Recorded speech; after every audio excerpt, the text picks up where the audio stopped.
Alright, good day mga Lodi Bros. Isang mabilisan lang. Paano nga ba dinudot-dot yung mga buttons dito? How to reset oil change warning indicator. At kung paano mag-reset ng time. And kung paano mag-set ng oil change interval. Alright.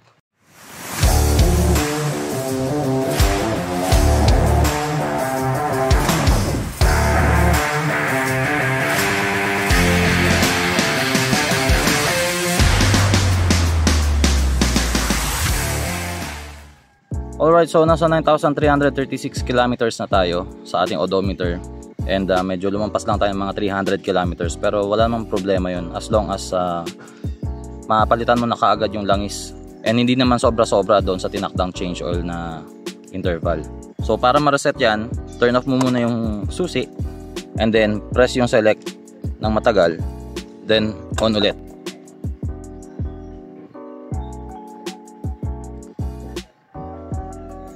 Okay, so nag-blink na siya mga 3 seconds and then wala na. Na-reset na yan.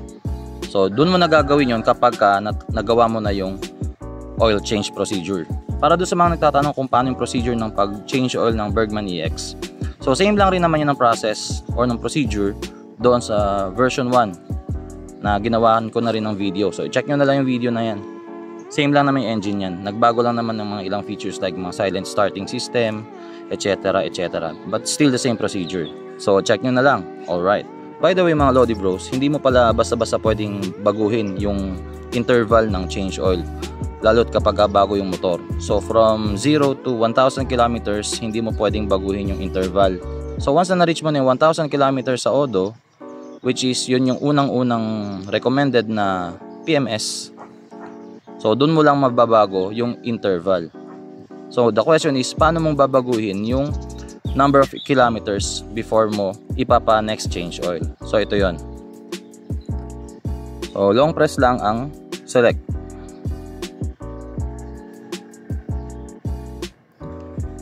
So yan, nakita nyo nag-blink na siya.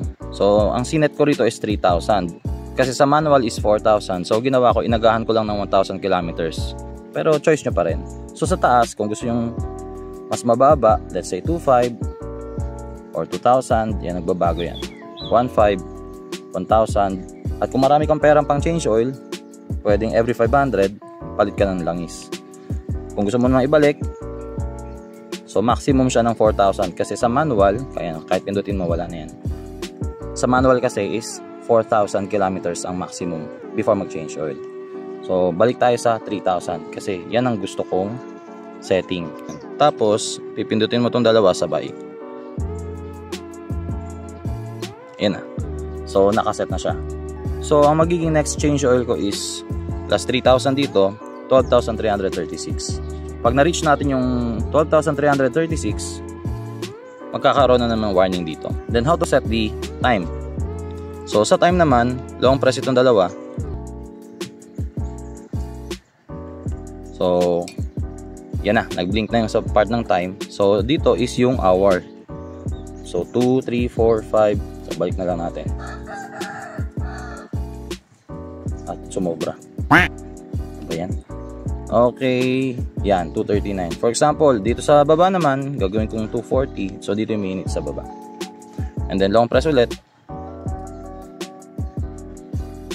Yan. So nakaset na tayo sa 240 PM. So itong clock na to is 12-hour format lang tayo. And then dito sa baba, dito mo naman mababago yung setting. For example, average fuel consumption niya. So isang pindot dito sa adjustment. Sa Facebook may napanood ako, nagtatanong bakit ito raw pag hindi pinipiga hindi nagbabago or blanco lang. Pero pag piniga,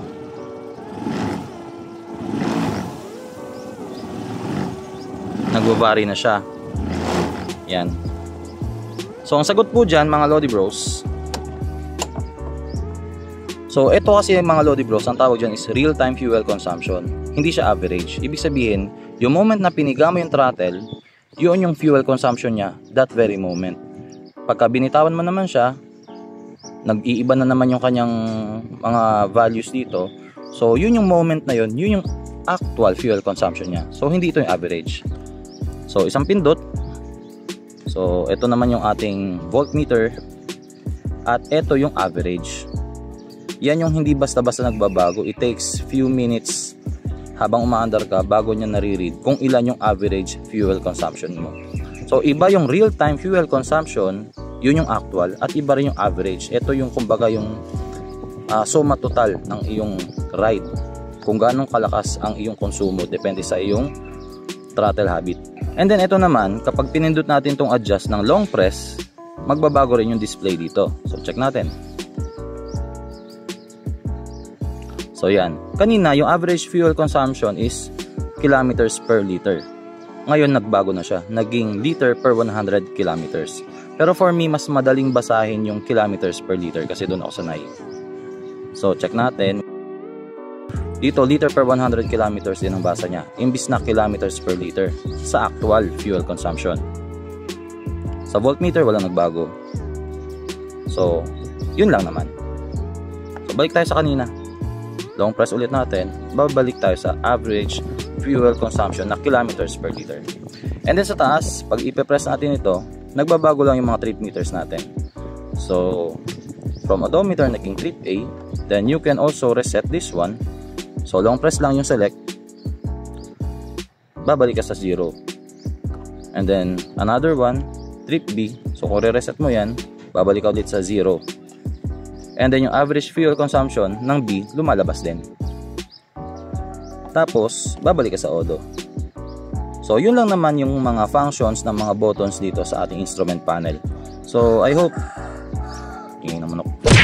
nakatulong din, lalo na sa mga medyo tamad magbasa ng manual. So paano mga Lodi Bros? Till next vlog, ride safe and stay alive na lang. God bless. Alright.